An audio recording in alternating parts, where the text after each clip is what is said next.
मनुष्य का स्वभाव ऐसा है, उसे अपना दुख और दूसरों का सुख हमेशा बड़ा लगता है। बहुत से लोग तो ऐसे होते हैं जो अपने दुख से ही परेशान होते हैं, लेकिन कुछ लोग ऐसे भी होते हैं जो दूसरों के सुख से भी परेशान होते हैं। हर इंसान को यही लगता है कि मेरी ज़िंदगी में सबसे ज़्यादा दुख है, मेरी ज़िंदगी बहुत मुश्किल है, बहुत तकलीफ़ें हैं मेरी ज़िंदगी में, दूसरों की ज़िंदगी बहुत आसान है। कोई मेरी ज़िंदगी जिए तो उसे पता चले कि कितनी कठिनाइयाँ हैं मेरी ज़िंदगी में। आज हम बात करेंगे ऐसी 3 कहानियों के बारे में कि जब भी आपको ये लगे कि आपकी ज़िंदगी में बहुत दुख हैं, तो ये 3 कहानियाँ सुनकर आपको अपना हर दुख छोटा लगने लगेगा। पहली कहानी एक सूफी कहानी है कि एक आदमी बहुत दुखी रहता था और परमात्मा से रोज शिकायत करता था कि हे प्रभु, मैंने तेरा आखिर क्या बिगाड़ा है, इतना दुख तूने मुझे क्यों दिया है। सारी दुनिया सुखी दिखाई देती है, एक मुझे छोड़कर। अगर मुझे कोई कभी दुखी इंसान भी मिलता है तो वो भी इतना दुखी नहीं होता जितना ज़्यादा मैं दुखी हूँ। आखिर मैंने तेरे साथ ऐसा क्या गलत किया है जो मुझे इतना दुख तूने दिया है। एक रात उसने सपना देखा।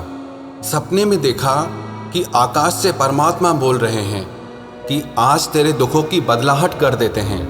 तू कहता है ना कि सब तेरे से ज़्यादा सुखी है, तू ही सबसे ज़्यादा दुखी है। उसने कहा, हाँ प्रभु, यही तो कह रहा हूँ, जिंदगी भर से मैं यही कह रहा हूँ। अब जाकर सुनवाई हुई तो परमात्मा ने कहा, चल उठ। और एक बड़े भवन की तरफ सारा नगर जा रहा है। सब लोग अपने अपने कंधे पर गठरियाँ लिए हुए हैं, क्योंकि सबको कहा गया है कि अपने अपने दुख, अपने अपने सुख अपनी अपनी गठरी में बांध कर ले आओ। यह भी अपने सुख दुख जल्दी से बांध कर पहुँच गया कि आज बदलने का मौका मिला है। उस भवन में पहुंचकर उसने देखा कि यहाँ तो बहुत सारे लोगों की भीड़ लगी हुई है। सब लोग अपनी अपनी गठरी लेकर आए हैं। फिर उन सब लोगों को आज्ञा दी गई कि सब लोग खूंटियों पर अपनी अपनी गठरियाँ टांग दें। गठरियाँ टांग दी गई। फिर आज्ञा हुई, अब जिसको भी जिसकी गठरी चाहिए वो चुन सकता है। बड़ी भाग दौड़ मच गई। ये आदमी भी भागा, लेकिन आप ये जानकर चकित होंगे कि सब लोगों ने अपनी अपनी गठरियाँ वापस ले ली। इस आदमी ने भी अपनी ही गठरी को वापस चुना और आकाश में खिलखिलाहट होने लगी।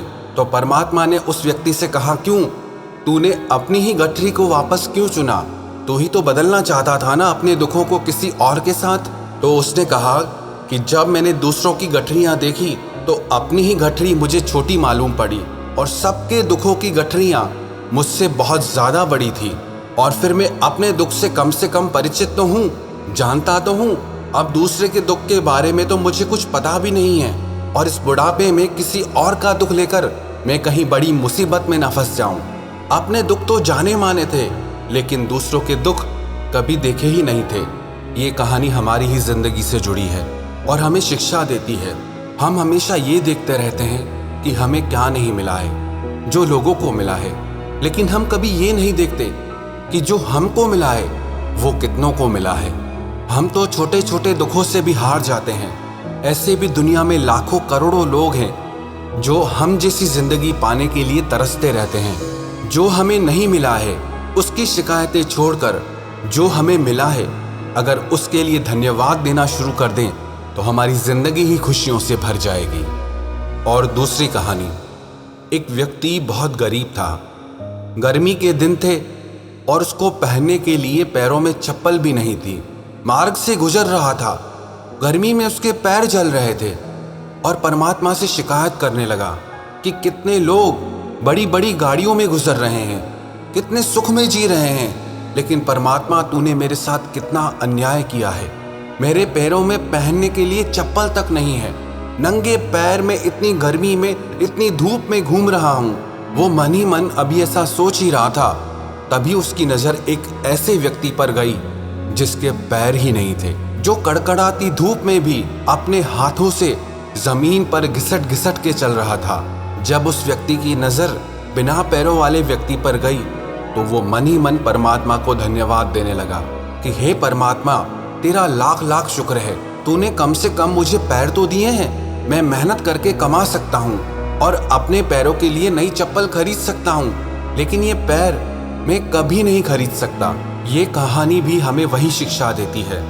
जब भी आपको ये लगे कि जो आपने जिंदगी में चाहा वो आपको मिला नहीं, जो दूसरे लोगों को हासिल है वो आपको नहीं मिलता है, तो आप एक बार ये जरूर देखना, जो आपको हासिल है, जो आपको मिलता है, वो दुनिया में कितने लोग ऐसे हैं जो उसे पाने के लिए तरसते रहते हैं। और तीसरी कहानी, एक बार एक आदमी ने अपने बगीचे में एक तितली के कोकून को देखा।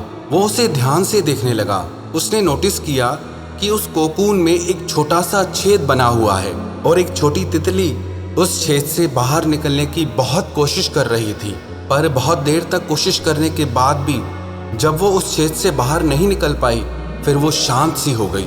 उस आदमी को लगा जैसे उसने हार मान ली हो।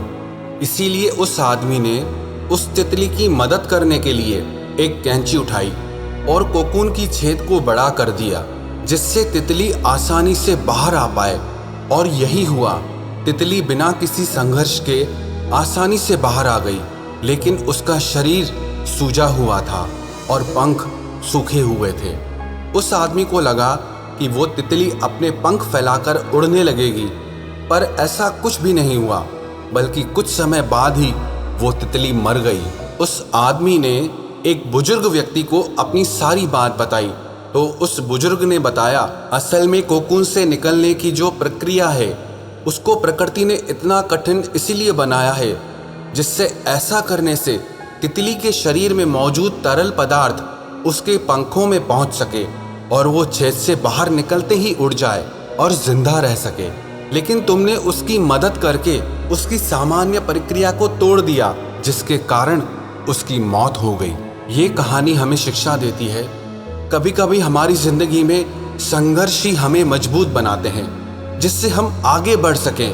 क्योंकि जो लोग संघर्ष से नहीं गुजरते वो लोग अपनी भावनाओं से, अपने विचारों से अपंग रह जाते हैं और ज़्यादा देर तक सफल नहीं रह पाते हैं। लेकिन जो इंसान संघर्षों से होकर गुजरता है उससे छोटे मोटे दुख असर ही नहीं करते, उस पर प्रभाव ही नहीं डालते। इन तीनों कहानियों का सार यही है कि जब भी आपकी ज़िंदगी में कोई दुख आए, कोई तकलीफ आए, कोई परेशानी आए, तो आप हिम्मत मत हारना, उन दुखों से हार कर निराश मत हो जाना, बल्कि आप उन दुखों से लड़कर अपनी ज़िंदगी में आगे बढ़ना। दुख इंसान को कमज़ोर नहीं बनाते, अक्सर इंसान को सुख ही कमज़ोर बनाते हैं। दुख तो आपको और भी मजबूत इंसान बनाने के लिए आते हैं, दुख तो आपको और सफल इंसान बनाने के लिए आते हैं। लेकिन शर्त यह है कि हम उन दुखों से हारे नहीं, हम उन दुखों से घबराए नहीं, बल्कि उन दुखों का सामना करके, उनसे लड़के हम अपनी ज़िंदगी में आगे बढ़ें और अपने लक्ष्य की प्राप्ति करें।